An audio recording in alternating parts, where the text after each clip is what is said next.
Friends, நாம் mushroom வந்து தோலை எப்படி உரிக்கணும்னா இங்கே பாருங்கள். எல்லாருக்குமே தெரியுங்க, ஆனாலும் காமிக்கிறேன். இந்த தொப்பிலேருந்து இப்படி எடுத்துருங்க. வெந்நீர் வச்சு வாஷ் பண்ணிக்கணும். இது ஒரு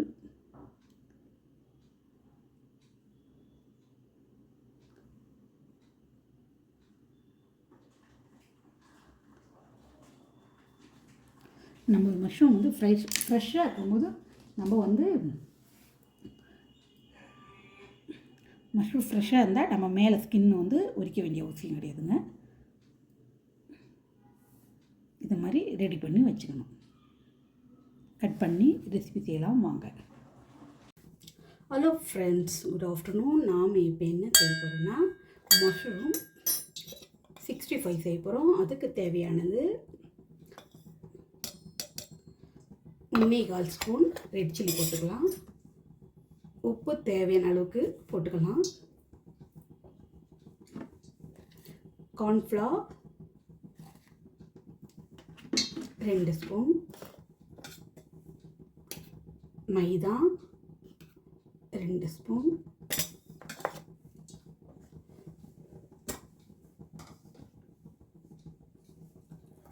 இஞ்சி பூண்டு பேஸ்ட் 1 ஸ்பூன் போதுங்க.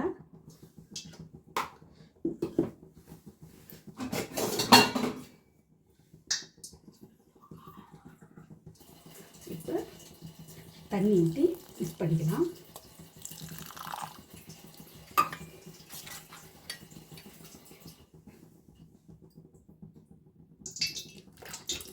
மஷ்ரூம் வந்து ஹாட் வாட்டரில் நம்ம க்ளீன் பண்ணி வாஷ் பண்ணிவிட்டு கட் பண்ணி வச்சுருக்கோம். அதை ஒன்று நம்ம சேர்த்து காயிற எண்ணெயில் நம்ம போட்டுடலாம் ஃப்ரெண்ட்ஸ்.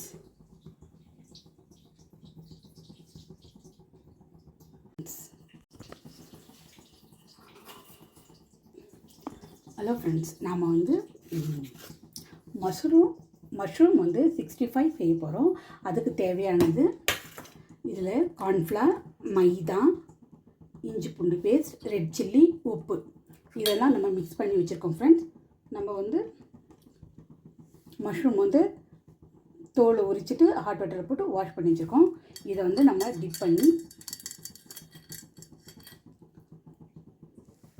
காஞ்சிக்கிற எண்ணெயில் போட்டுடலாம் ஃப்ரெண்ட்ஸ்.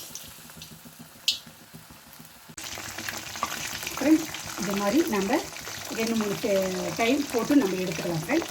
பொரிச்ச உடனே காமிக்கிறேங்க ஃப்ரெண்ட்ஸ். இதை மாதிரி பொரிஞ்ச உடனே எடுத்துருங்க. மஷ்ரூம் வந்து நம்மளுக்கு எப்போவுமே தண்ணி காய்மே இல்லை, இது கீழே ஊற்றிட்டு தானே போட்ட உடனே வெடிக்குதுங்க ஃப்ரெண்ட்ஸ். ஒரு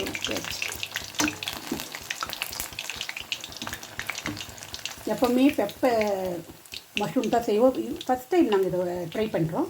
எப்படி இருக்குன்னு பார்த்து சொல்கிறோம், ஓகேங்களா?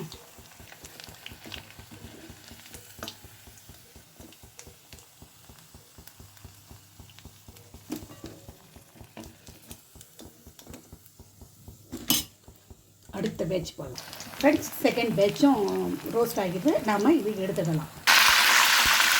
பிடிச்சி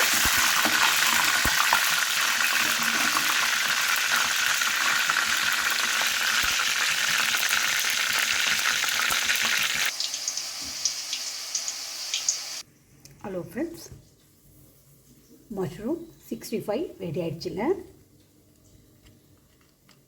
சவுண்டு பாருங்கள், நல்ல க்ரன்ச்சாக இருக்குங்க. வாங்க சாப்பிடலாம்.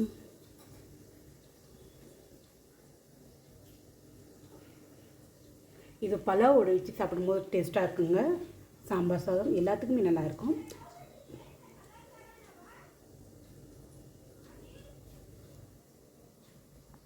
ஓகே ஃப்ரெண்ட்ஸ், நாளைக்கு பார்க்கலாம். பாய்.